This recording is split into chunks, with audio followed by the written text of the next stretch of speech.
नई नस्ल जदीद टेक्नोलॉजी में खोकर न सिर्फ अपनी पुरानी रवायात को भूलती जा रही है बल्कि गैर निसाबी सरगर्मियों से भी दूर हो रही है। गली मोहल्लों में होने वाला बंदर तमाशा हमारी आने वाली नस्ल सिर्फ इंटरनेट और यूट्यूब पर ही देख सकेगी।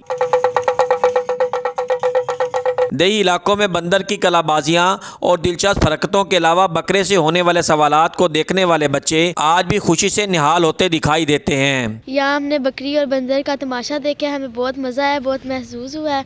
तो हम इन्हें घर से आटा और चीनी वगैरह ला के देंगे। शीला की जवानी पर महक मलक तो कभी श्री देवी का डांस, सहेली की शादी के लिए बाजार से लहंगा खरीदने जाने तो कभी ससुराल में नखरे करके बैठने का अंदाज। बंदर को ये सब सिखाने के लिए बहुत से जतन करना पड़ते हैं। छोटे जे हम लाते हैं जानवर, छोटों को 2-3 साल में सिखाते हैं।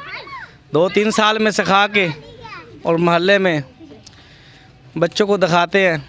हम भी यही काम करते हैं, हमारे बुज़ुर्ग भी, हमारे दादा परदादा। पहला हम इसको ट्रेनिंग अच्छी तरह से घर में देते हैं, घर में दे के फिर बच्चों के पास जाते हैं, बच्चों के पास शुगल दिखाते हैं, तमाशा वगैरह दिखाते हैं। फिर बच्चों से हम अपने बच्चों की रोज़ी रिज़्क लेते हैं, फिर घर जाते हैं। जानवरों को सुधार कर उनसे करतब करवाना और अपने कामों के लिए इस्तेमाल करते हुए रोज़ी हासिल करना इंसान के अशरफुल मखलूक़ात होने की दलील है। अल्लाह तबारुक ताला ने इंसान को अशरफुल मखलूक़ात बनाया और दुनिया जहाँ की तमाम चीज़ों पे इंसान को हावी किया।